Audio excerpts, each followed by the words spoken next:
Welcome, Rotarians and guests, to the Rotary Club of York. Each of us are community leaders living out our service above self motto, and it's a great day to be a Rotarian. And I'd like for you to all recite the four-way test with me as soon as Lindsay gets it on the screen. You should know it by now, but in case you don't, here we go. Is it the truth? Is it fair to all concerned? Will it build goodwill and better friendships?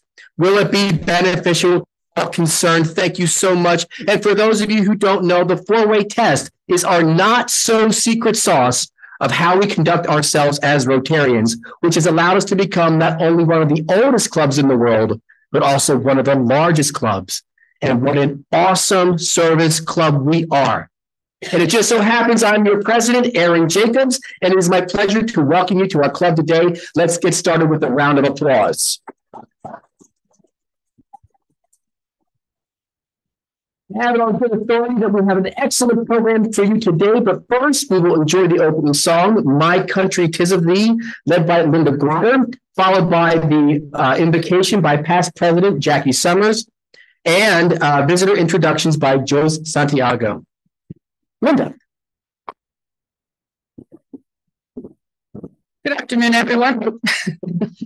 Cheat sheets. Awesome. This is the pledge here. Gosh, I hope I remember it. Please join me. My country, 'tis of thee, sweet liberty of thee I sing.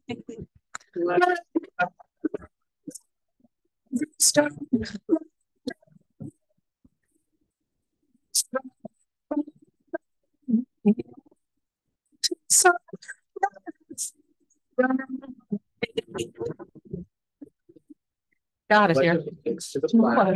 Of the United States of America, and to the republic for which it stands, one nation under God, indivisible, with liberty and justice for all.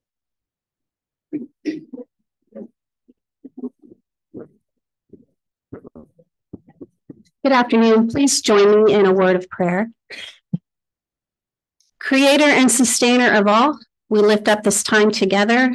May we be ever mindful of the opportunities you've made known to us to offer support where there is need.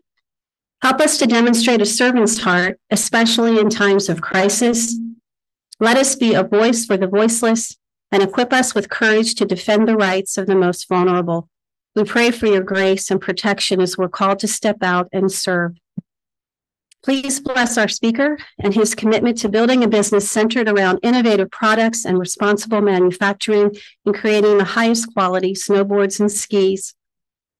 Snow is often mentioned in spiritual and religious contexts as a reminder of your purity and cleansing power. Thank you for the nourishment of this food and for those who have prepared and served it. To you we commend this time in thanks and praise. Amen.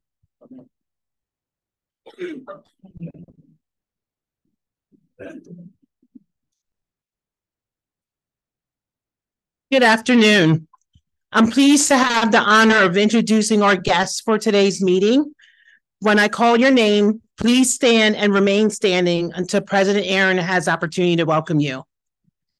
First, we have Casey Nixon visiting us from Rotary North. Guests are Julia Abdu, part of the Youth Exchange, and I apologize if I screw anybody's name up, so I just want to say that ahead of time. James Sanders, guest of Martin Ferdoco. Brian Ortenzio, guest of Martin Ferdoco. Sherry Collins, guest of Martin Ferdoco. Matt Damascos, guest of Martin Ferdoco. Christina Milano Damascos, guest of Martin Ferdoco. I know, Martin, I'm jacking up your name. I'm sorry. Andrew Mikalski, guest of Martin Ferdoco. Caitlin Hebner, guest of past President D. Hershey. Rebecca Malk, guest of past President D. Hershey. Polina Bolotnikova, I'm going to try that again. Bolotnikova, guest of past President D. Hershey. And Joe Silo, guest of Larry Richardson. President Aaron.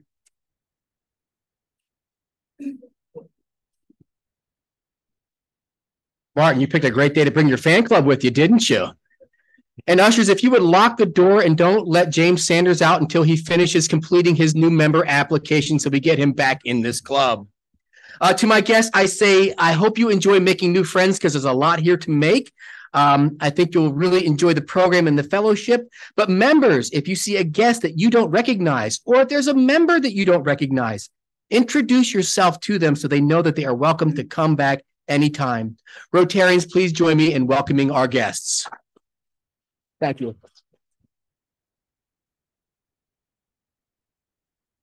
Yeah, we got a good bit of announcements. If you haven't been aware in the paper or otherwise, we learned today or this week of the passing of Brooks Robinson, whom you know the Revolution Stadium is named for. He played with the White Roses and 22 years with the Orioles, and of course was an integral part of the Revolution. And I think it would be appropriate, since he's so iconic in our community, to just take a brief moment of silence to recognize his passing.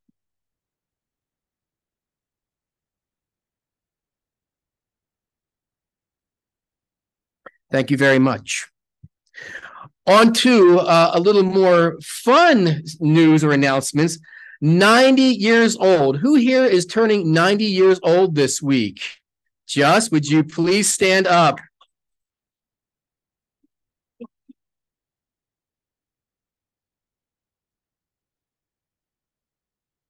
Oh, not so fast. Remember when you used to go to Chi-Chi's and they found out it was your birthday and everybody sang your birthday? Well, guess what? We're going to sing just Igenrow a happy birthday. Happy birthday to you. Happy birthday to you. Happy birthday, dear Just. Happy birthday to you. All right. Okay, IDEA committee. We've got committee meetings coming up. If you belong to IDEA, the next meeting is going to be on Monday, October 2nd. That's via Zoom.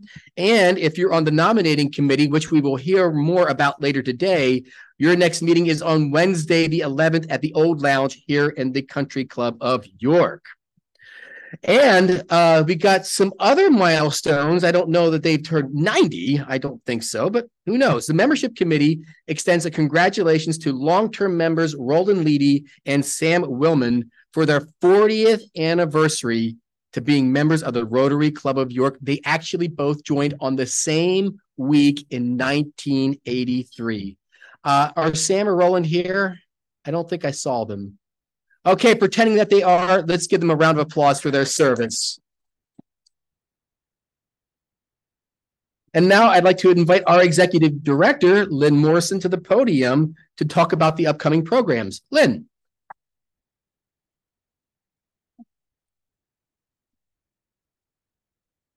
Thank you, President Aaron.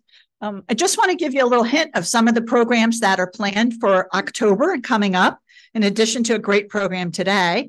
Next week, we're going to hear from John Dixon. He is the author of a book called History Shock. And his philosophy is that history should not be a shock in our foreign relations.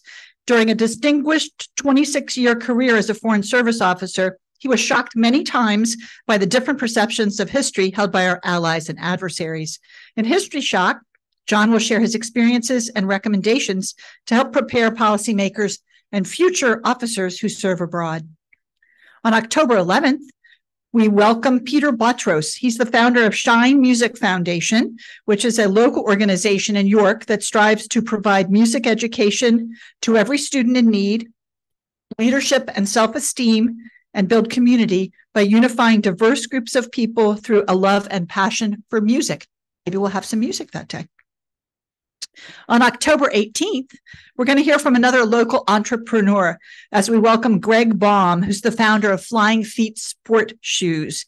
In 1975, Greg faced a dilemma. As a young cross-country coach, he found it difficult to outfit his athletes with good quality footwear. Inspired to fill this void, he reached out to manufacturers and brought his first 100 pairs of running shoes, and his store was born. So from what initially started out as a need for his team, it became the store that you all know today. And lastly, in October, we round that day out. On October 25th, with a candidate forum featuring the candidates running for York County Commissioner. We will hear from Keena Minifield, Scott Burford, Julie Wheeler, and Doug Hoke on their vision for governing York County. These programs are all thanks to the program committee under the leadership of past President Mike Summers. Please remember that the program committee needs help from all of us coming up with ideas for good speakers and things we'd like to hear of, things that are going on in the community. So if you have any ideas, we will be planning ahead for next 6 months of our Rotary year later this fall. So please send your ideas ahead to Mike. Thank you.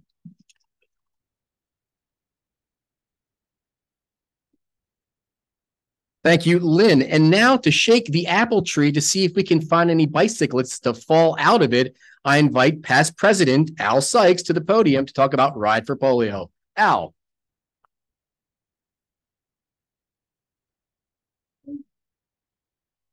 I could just stand up here and stand backward, and that would be enough.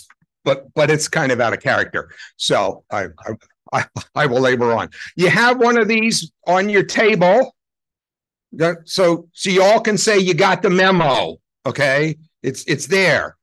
It's October the 22nd, which is a Sunday, and what I want to emphasize to you is the ride is free. If you want to show up with 13 members of your immediate family and ride, doesn't cost you anything. However, we don't make any money that way.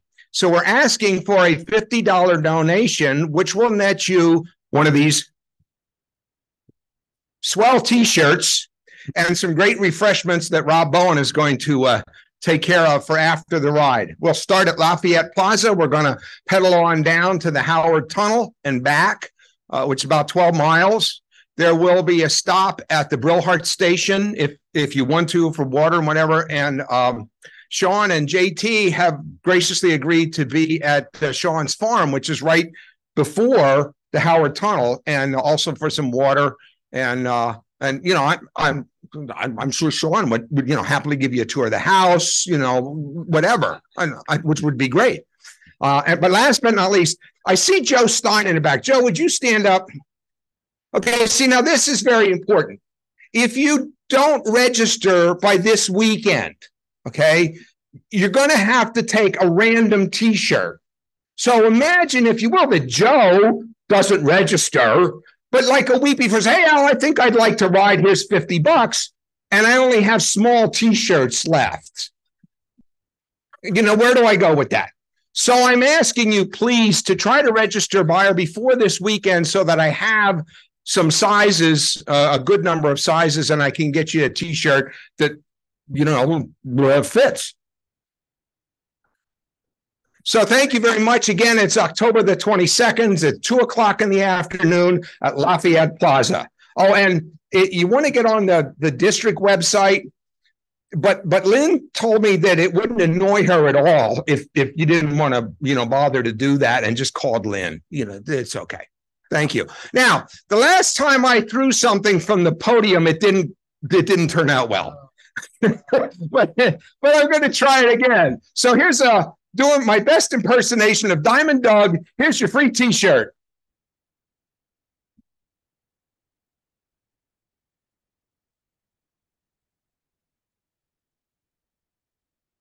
Thank you, Al. But in the words of the great Mr. Popale, but wait, there's more.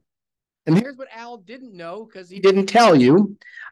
We've talked about this idea of a president's challenge, and here's a new one for the Ride for Polio.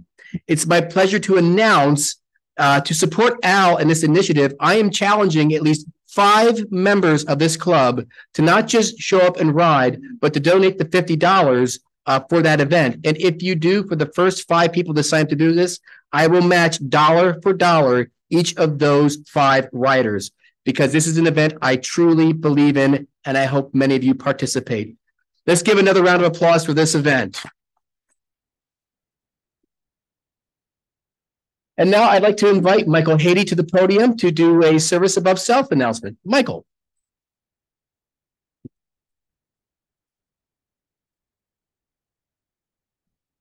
Thanks, President Aaron.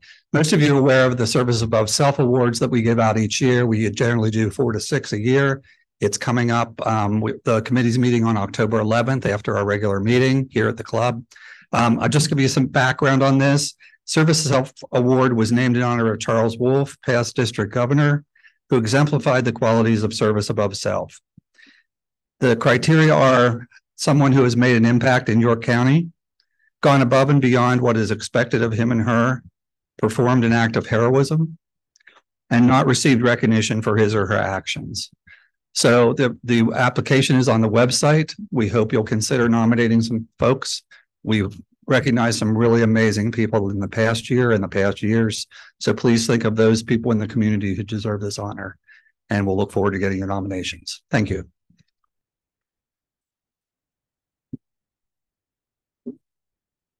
Thank you, Michael. And yet we talk about the President's Challenge, and it's time for the President's Challenge, where I take a committee to this podium and highlight who they are so they can inform you of what they do, promote their purpose, solicit members if appropriate, because my challenge to you, right, it's not just about what Dave's going to come and talk about, but it's about you bringing new ideas and new members and new opportunities to this club. That's how we grow. That's how we evolve. And I challenge you to bring forth your ideas to make this club what it can be, but you don't know it until you know what it is that we do. So right now, it is my privilege to welcome past President Dave Meckley to the stage to talk about the nominating committee. Dave. Thank you, President Aaron. Last year, as most of you know, we made some changes to the nominating committee and our process for nominating board members and officers.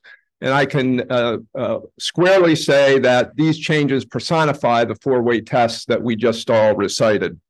A summary of those changes includes the following. Nominating committee has 9 members with at least 1 past president, 1 current officer, and 1 board member. Committee members have staggered terms with the potential to serve 2 3-year terms. Each year, the current president, president-elect, and executive director meet to review the current board members, look for future needs of the club, and make a list of qualifications and characteristics that are important for new directors and officers. Examples might include specific professional skills and/or underrepresented parts of our club membership. The committee then meets with the executive director to identify potential candidates for the board and open officer positions so that we can fill targeted qualifications and characteristics. The committee then reports back to the board to obtain approval for the final candidates. And finally, as always, the club membership votes on that proposal.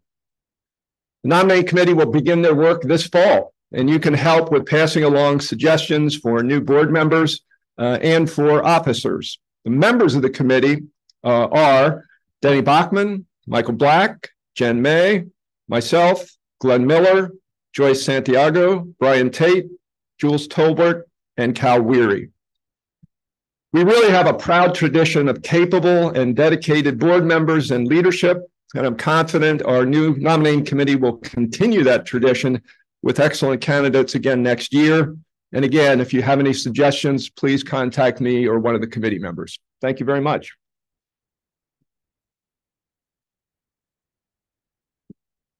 Thank you, Dave. And before you blame him, I slipped through the process before this new nominating system was put into place. So you get a pass, Dave. But that's important because this new process, when I said about bringing new ideas to the club, this is a new idea that was put into place last year to do this. And it is the truth that, Dave, you and your committee have the future of our club in your hands. And for that, we appreciate it. Let's give another round of applause for Dave. And now I'd like to invite Sarah White to the podium to talk about a communications update. Sarah.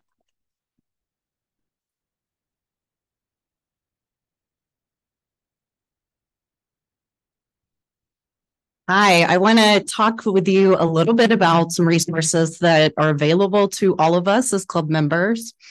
How many of you, raise your hand, have ever logged in to the member site on our website? Okay, I'm really impressed. How many of you have been on it this month? Okay, that's great. So for those of you who didn't raise your hands or maybe are not familiar, we wanted to highlight this. So if you go to our website, yorkrotary.com, org. And click at the top right on the member area. One of the top things I want to share with you is that there is a really nice list of all members of Rotary here within this dashboard. There's also a list of all of your committees. So if you click at the top here, you can see all, this is list of committee obligations. And if you click into the individual committee, there's actually a space for your committees to save files. You can email all of your committee members from this tool. So there's some good stuff here that we actually as a club are paying a little bit extra for to have as resources.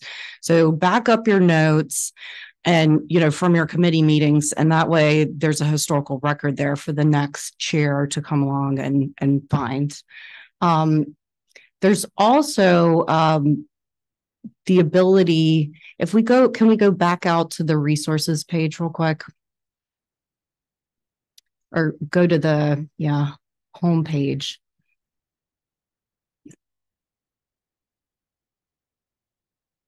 Oops. One more. Okay, now one more. In the top right, if you do the drop down on resources, there's a lot of good stuff here as well, including if you would like to highlight the work of your committee, there's a jot form on this drop-down menu that says social media. So if you have really anything that you would like to get out and into our social media channels, if you fill out this form, please provide language as if it were going right onto our social media. And then any pictures you can upload here. That automatically goes to our committee so that we know to post it. Speaking of social media, you should all have a QR code on your tables. I would really love it if you don't already follow us on LinkedIn and Facebook primarily. If you could scan this, it'll take you to those pages. Can we just take a minute and follow the social media for our club?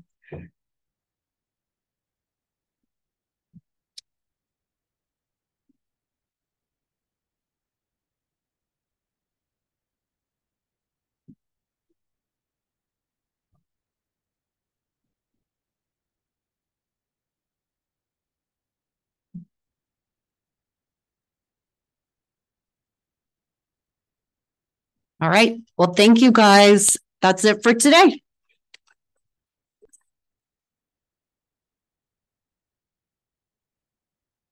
Thank you, Sarah.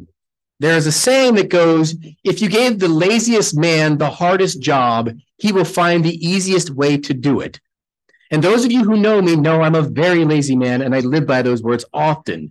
Why do I bring that up? Because that app and that website is the easiest way I know to navigate this club and Rotary International. So I completely support everything the Communications Committee is doing about trying to make that for you so it can make being a member easier for you. So thanks again, Sarah, and your committee for what you do. Round of applause.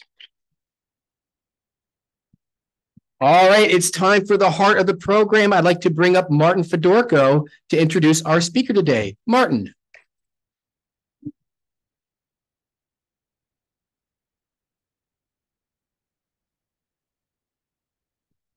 Good afternoon, Rotarians. It is my privilege to introduce Nick Gilson, the founder and CEO of Gilson Snow, a premium manufacturer of snowboards and skis located in Selinsgrove, Pennsylvania. This afternoon, we'll discuss the importance of failure and adversity through the lens of building a business, from the classroom to a cabin in the woods to a global brand. Nick graduated in 2011 from Johns Hopkins University and taught middle school science in Nashville before launching Gilson Snow out of the classroom. He has received numerous awards in innovative product development and leadership and holds several snowboard and ski patents.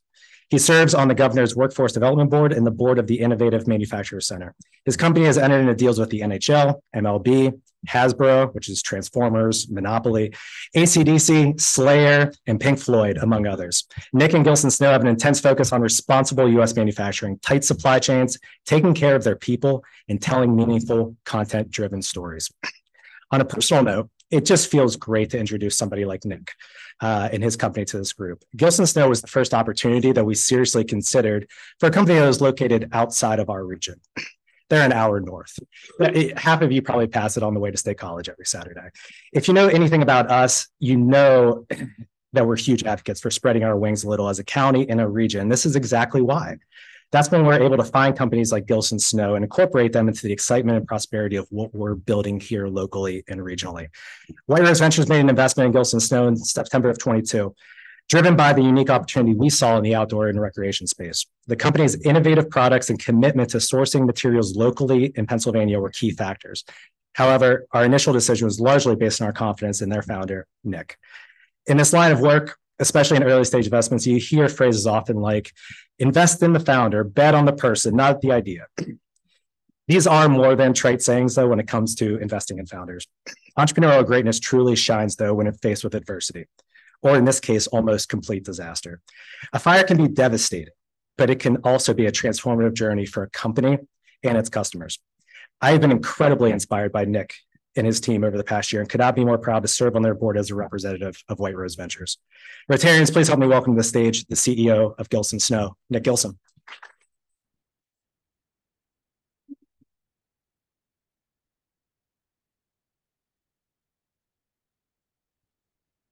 All right. Thank you for having me. Good to be here.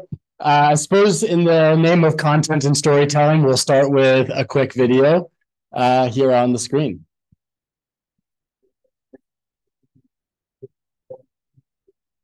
It's so much faster. And I was just riding flat. I didn't even have to pay attention. I was off in the air and I kind of landed like I was skipping, it was smoother. I was making tight cars, just maneuverability is the same as you get your speed up.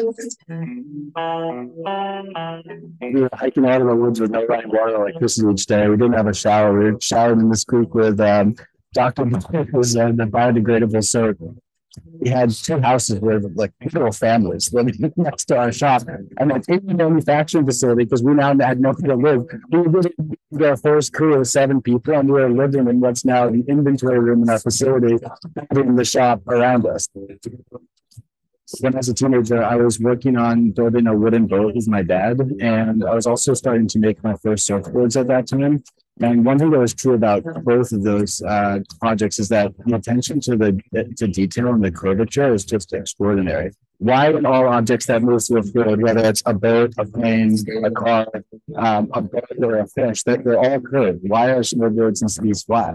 That's really what sparked the original prototype. And yeah, I can tell you that it works, but I'm the only one who wrote it, and I wouldn't take my word for it anyway because I'm probably pretty biased. From a non-biased standpoint, completely non-biased, I think they need a little bit of work on them, but I think we definitely got something here. What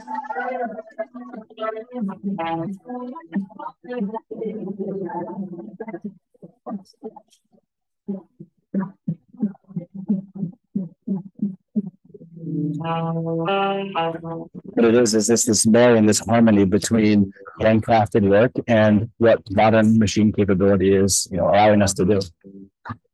You actually get to pair the artwork that you want with the performance model that's actually tailored for you, and then it's on your doorstep.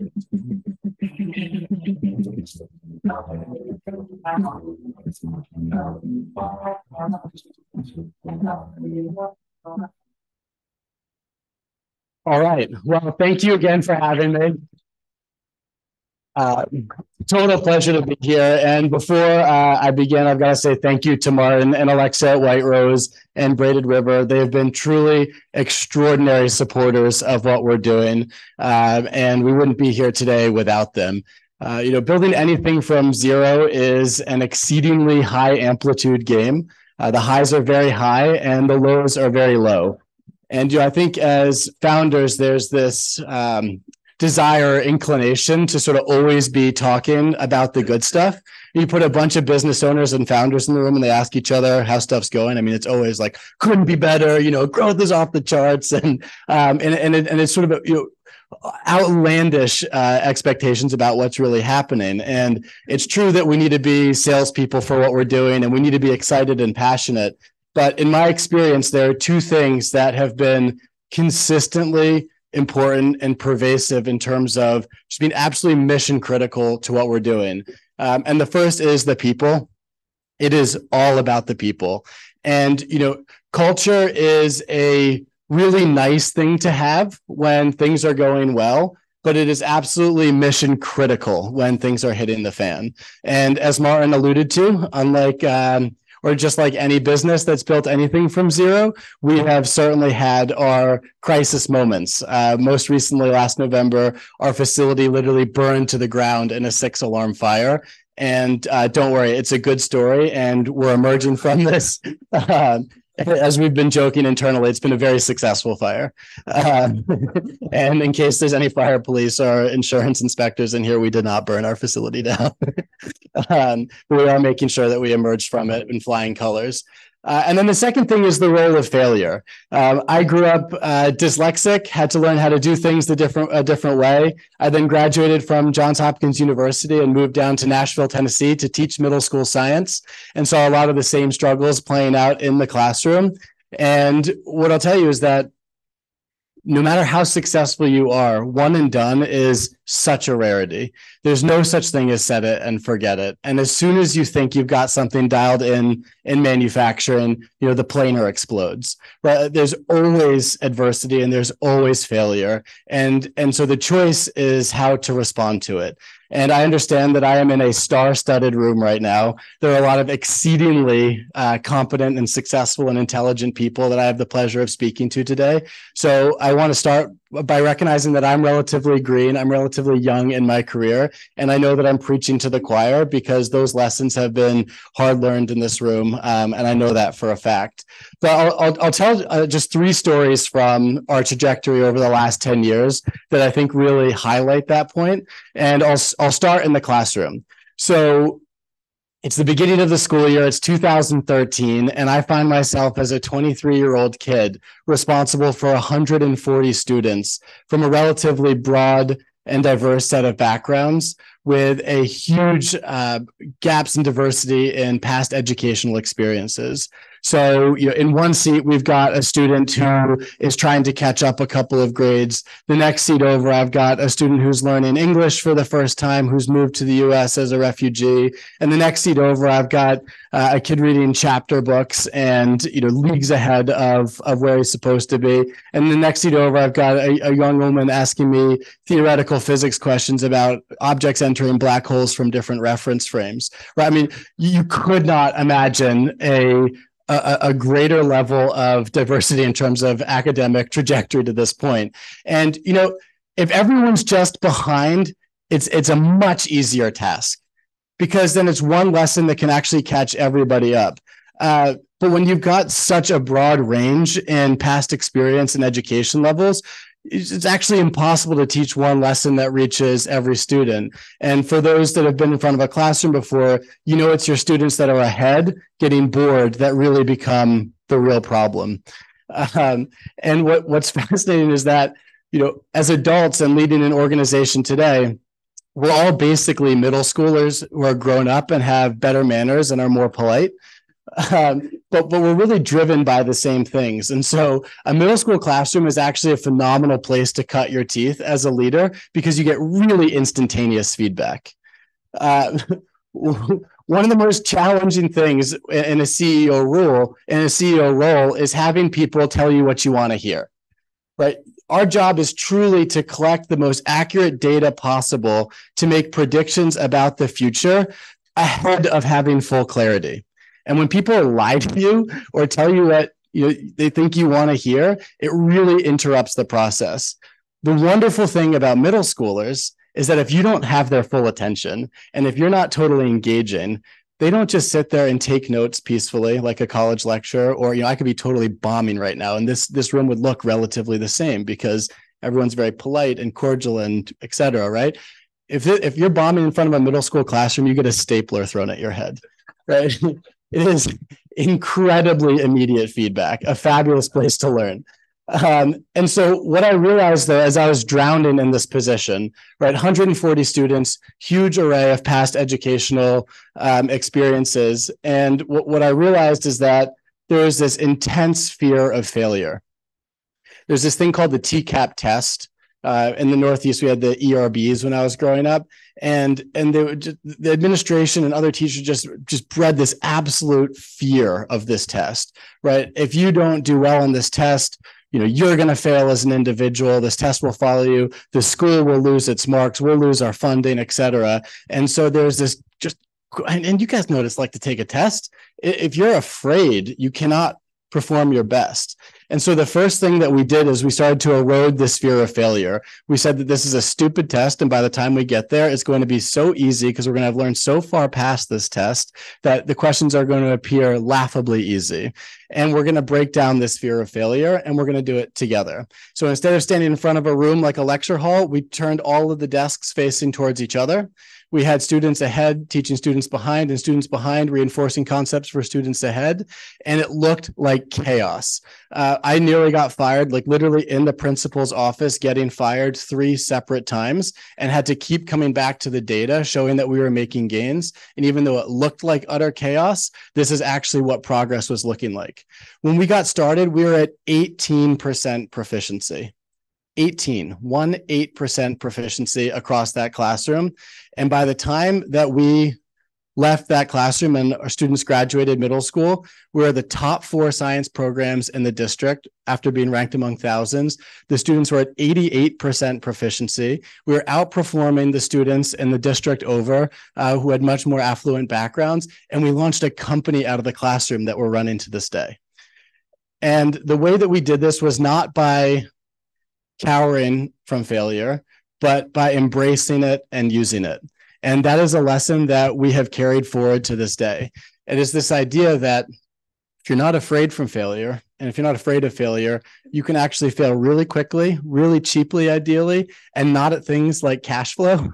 And then you get to these insights really fast. When something goes right, all you can say is, stop, don't touch that dial, right? Do not mess with this. But when something goes wrong, you get to ask why, and you get to then refine your model and you refine your thinking, and you can make great gains that way. And so in that manner, we left the classroom, we launched the company out of the classroom. My founding partner, Austin Royer, and I moved up to a cabin in the woods that he had built when he was in high school with no running water or electricity. And we set out to build a company very much from scratch here in Pennsylvania. We hiked out of the woods each day, and we built our first manufacturing facility in a donkey and horse stable with processes stacked up on top of each other. And we got a 1976 Airstream trailer, totally original shag carpet on the floor and everything. And we hit the road on a national tour, going to whatever mountain would have us. And so we got started building our business out of the classroom, from the woods, hiking out each day to this facility. And it wouldn't be until Andrew Mikowski, who's sitting here as our CRO, joined the team, that we truly doubled down on our understandings of what it means to use failure to your advantage. And Andrew has really led the team in terms of rapidly iterating through opportunities, using our David Goliath underdog strategy to our advantage. And I'll share a little bit more about what this looks like today. So the landscape is that your average manufacturer in our space, our competitors, harvest trees in Europe.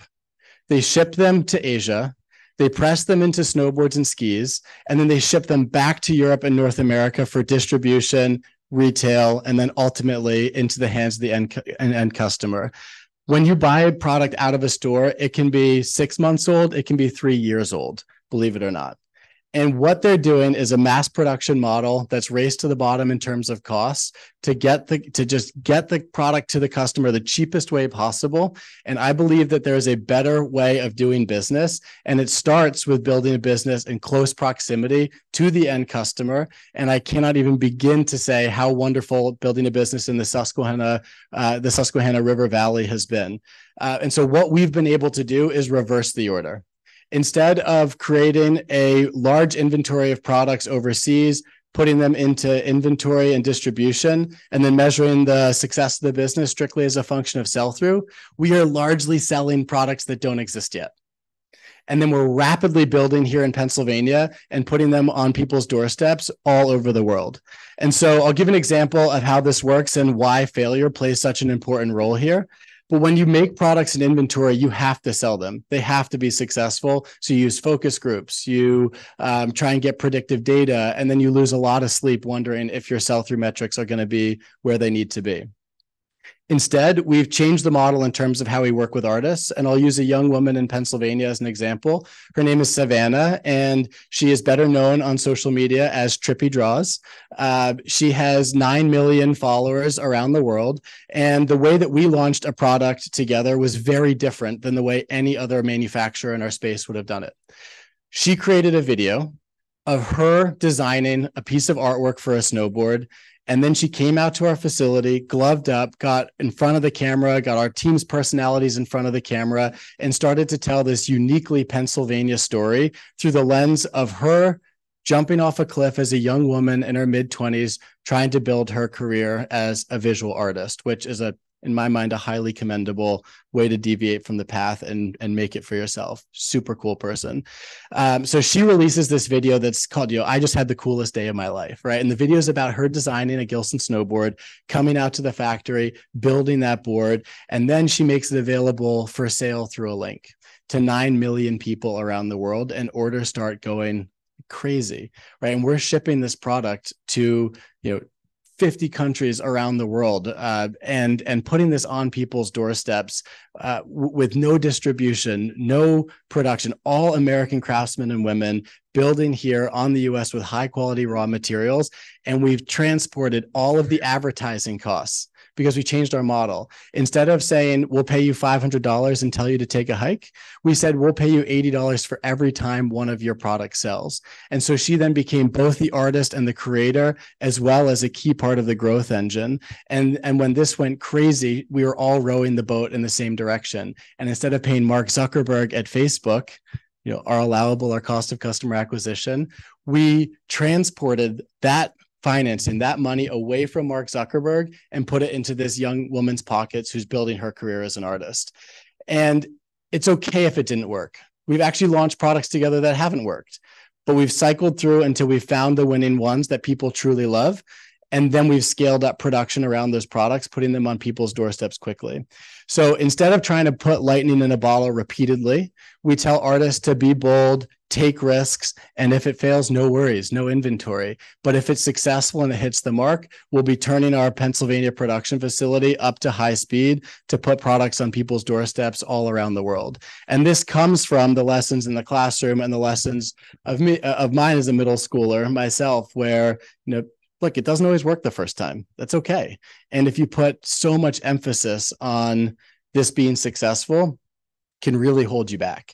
What you want to do, instead of maximizing your likelihood of success, what we're doing is we're decreasing our cost of failure so we can be highly agile, pivot quickly, and identify truly winning collaborations and products.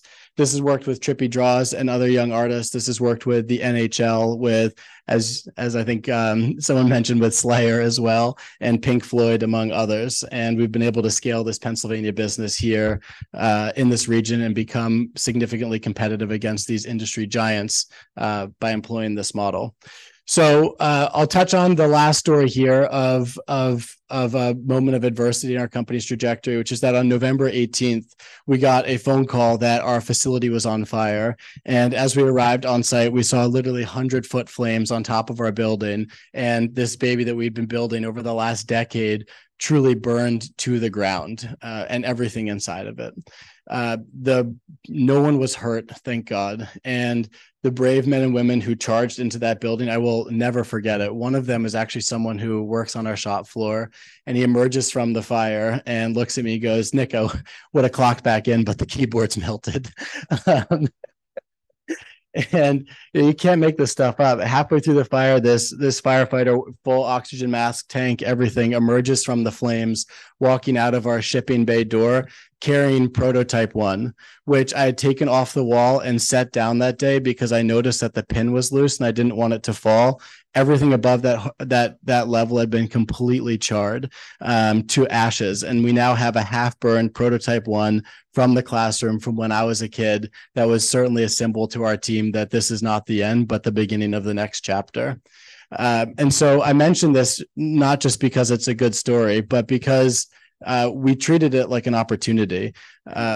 We rolled the whiteboard in the next morning. Martin just showed up as a testament to the types of people, the type of person that Martin is, and the types of people that White Rose attracts. Is an extraordinary ecosystem. He didn't call, he didn't text. He later told me he figured I'd be inundated. He just walked in the door and showed up the next morning. And mind you, he had just made a significant investment as a young fund, putting their mark on the map here in York County. And he just found out that one of his earliest portfolio investments had their manufacturing facility literally burned to the ground. And he did not lose his cool, nor did anybody on our team, right? We rolled in the whiteboard. I think a true mark of community support is how many bagels show up after a devastating event. So we're surrounded by bagels and coffee and community members. We roll in the whiteboard and we say, okay, our facility is burning to the ground. The embers are still being fought by firefighters, putting out any reignition possibility. What are we going to do? And in that moment, I was exceedingly optimistic. And many people, including my wife, were checking in on my mental health. And I was saying, look, thinking I was in shock. I was saying, like, no, look, this is a huge opportunity, right? So many times when you're building a business, you talk about what will we do with a totally blank slate, but it's very rare that you actually get that opportunity. And we did. We had a totally blank whiteboard and we said, how are we going to use this to our advantage? We're not going to let this slow us down. How do we use this to accelerate? Because I think a struggling business will be killed by an event like that. A good business will survive it, but a great business will take a moment of adversity and turn it into opportunity. And I very much wanted to land in that latter category. And I understand that in that moment, it was totally unearned confidence. But now as our new facility opens up and we resume shipments around the world, I'm very relieved to say that the confidence I placed in our people and our team was well-founded. So what we did with this blank slate is we said, look, okay, a brand is just a story, right? It's an evolving story over time where people feel a sense of belonging and they're deeply curious to find out what happens next. Cool. Fire's got to be a good thing, right? It's an Americana story, factory burned down, pull ourselves up by our bootstraps onto the next. And then from an operations standpoint, yes, it's a major blow to short-term operations, but in the medium and long term, we can now build back a facility that is 8 times the size, 5 times the capacity, has the ability to reach new customers in new markets and truly be a facility that can facilitate our next growth. I mean, in our last facility, we had machines in the driveway. And so it's been a grueling just about 10 months, but we went from full fire to resuming shipments in under a year with a 100-day sprint to build a new facility. And I could not be more proud of our team. And to circle back to where I started, it really is all about the people. And in that moment, the people saying, look, we're going to be better for this. We're going to come back bigger and we're going to come back stronger. We're going to tell this story. We're going to be transparent. We're going to bring the community along in this journey of building a new factory. Was nothing short of astounding. And now from this vantage point, I can tell you that failure, that moment of adversity has been a strengthening moment for the company. And before we turn to Q&A, which is the part I'm most excited about because it's more of a dialogue than me just standing up here, I'll say never waste a good crisis, right? Fortunes are made in the chaos. And when things really hit the fan and everybody's scattering and losing their heads, that's the moment where you've got the greatest opportunity.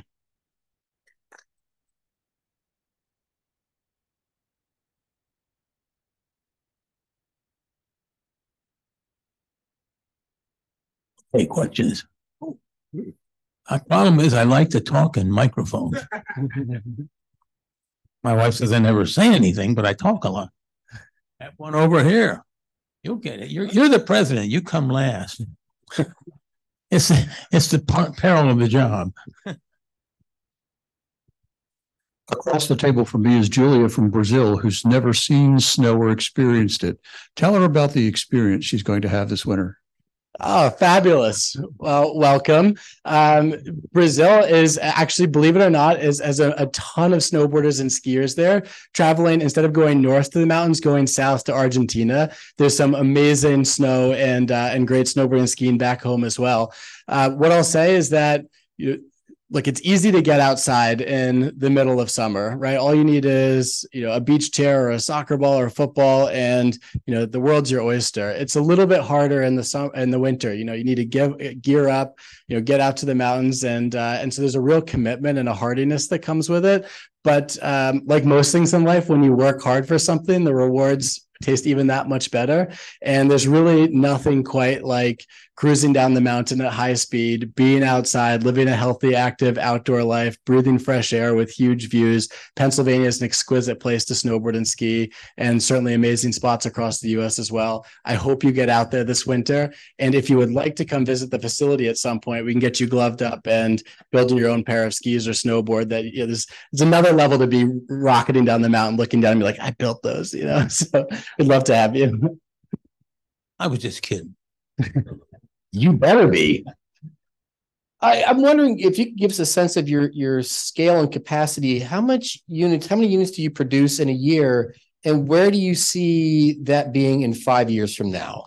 Great question. So, it oftentimes feels like we're on a bus as a team rocketing down the highway with, one of the wheels about to come off, because we've been on an 80 to 120% growth curve year over year, up until the fire, of course. And we managed to keep the business's mouth above the water during, obviously a major stumbling block in terms of our ability to produce.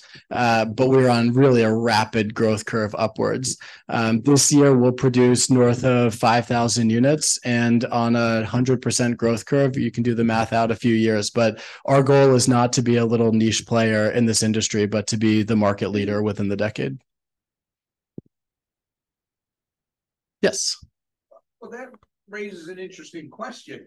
Can you maintain the same standards of production and processes of production, but reach those quantity goals? Absolutely not.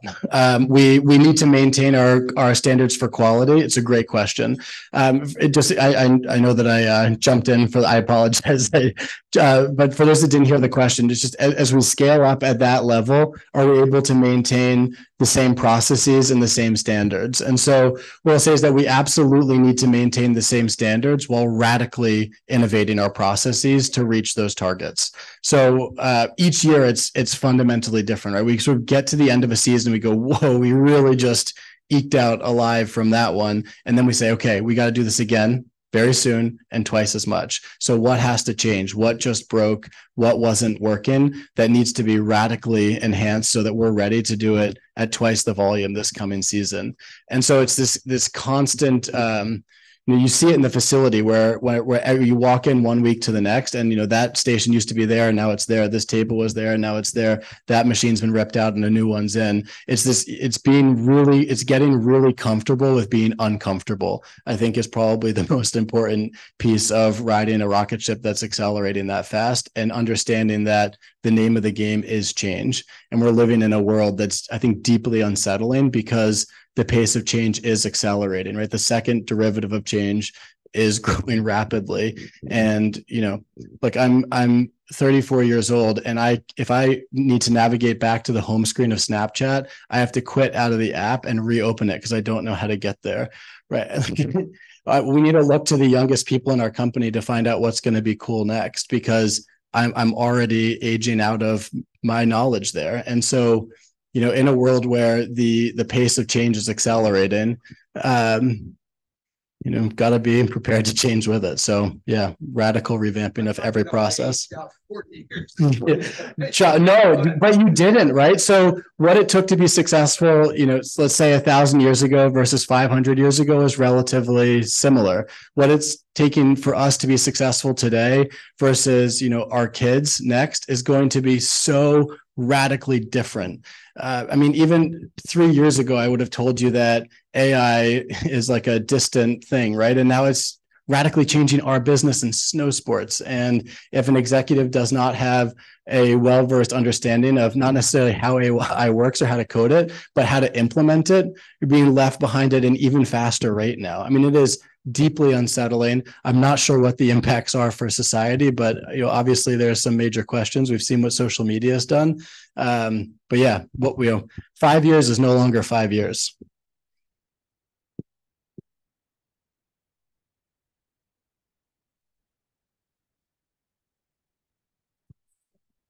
That was an excellent presentation. Thank you so much. We learned so much, and I'm so thrilled that you're here in our backyard. Thank you.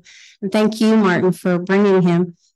I'm just curious how long it takes between the ordering of the product to delivery. What is that wait time? Fabulous question. And it ranges dramatically. And it's one of our biggest customer service issues to date. What happens is that we get really busy and then we get back ordered. When things are running really smoothly in our facility, it's about 8 to 10 days. Built for you on your doorstep, in New Zealand, right? Like anywhere in the world, we can put a board made for you or a pair of skis made for you, whether it's got your kid's artwork on it, your dog's face, or your favorite band or NHL team, or one of our standard offerings. It is coming to you within 10 days. When we get significantly back ordered and push up against our capacity constraints, we've had seasons before we've been 7 weeks back ordered. And Andrew and I can tell you from managing the phone and the inbox, it is not a good place to be. And you have, the worst thing is missing a customer's trip. They've been planning this trip out west or something. It's just devastating. So we've been working for about 2 years now on an R&D breakthrough that is going to radically change the game in terms of our ability to fulfill orders. I kid you not, you cannot make this stuff up. 19 days before the fire, we achieved full-scale success on the prototyping level with full products of being able to put snowboards and skis on people's doorsteps about 72 hours built for them. And this is a major process change. It's going to inject Gilson Snow's business model with just an absolute dose of massive steroids, right? And I think it stands to change the industry over the next 5 years. And that'll be about 72 hours delivered, built for you. How many employees, what's their background, and where do you find them? Such a fabulous question. We have an incredibly diverse team in terms of backgrounds, skill sets, where they come from in the country. We have a shared passion for what we're building, but it's not even a prerequisite to snowboard or ski, because you can learn if you want to or not. What we care about is really smart people who really care about what they're doing, who are committed to the end goal, and who can become subject matter experts in their area. We have a number of people who are from central Pennsylvania working on the manufacturing floor, who, when we took, a team trip together out to the coast, it was the first time that two of them had seen the ocean before. And, Andrew Mikowski comes to us from running being the VP of sales and marketing for a major Fortune 200 company. And so it's an exceedingly diverse group of people who are coalesced around one common mission about making this company the industry leader and delivering fundamentally better products, more sustainably made, responsibly made in America, to people's doorsteps with absolutely zero overstock waste. And so, if you think about the number, Andrew talks about this a lot, just like the amount of balls that we need to be juggling at any given time, right? It's like content, videography, storytelling, photography, product shots, website design, management information systems, flows, customer relations, product design, artwork, and I could just keep going, right? Like artist relationships, you name it. We need to get so many things right all the time, all at the same time. There are a lot of businesses where they know their thing. They get this one thing right and they can ride that wave for a really long time. We're in a market where we have to be dialed in across so many different skill sets. And then once people are on our team and they've shown the capacity for growth and the desire and the hunger, we very much believe that you can't motivate people. You can just demotivate them, right? So you want to find super motivated people who are really hungry and then get out of their way and make sure you don't slow them down. And that's been a recipe for a success for us. But yeah, that's something that keeps me up at night. It's just how many things we need to get right all the time, and how cross-trained and interdisciplinary our team really needs to be.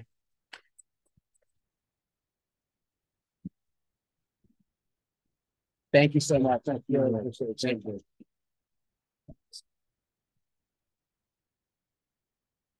Don't take my pledge sheet.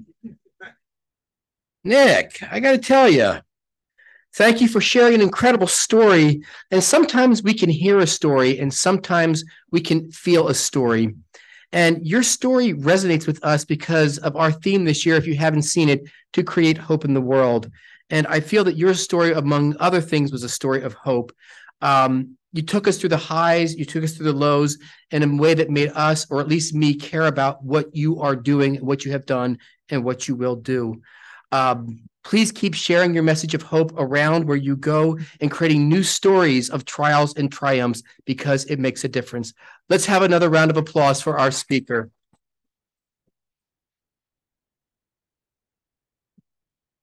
In honor of that program today, we are going to donate the book Different is Beautiful Too by York's own Melanie Haiti, as well as the bookmark I dropped from the students at Creative York.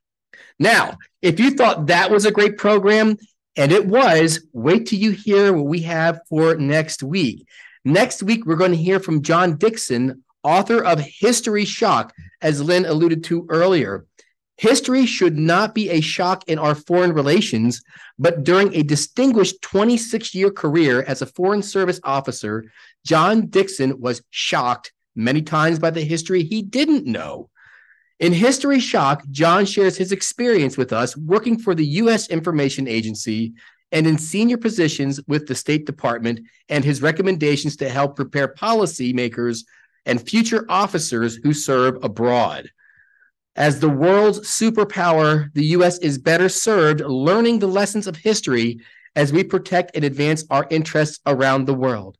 Having said that, make it an amazing Rotarian week. This meeting is adjourned.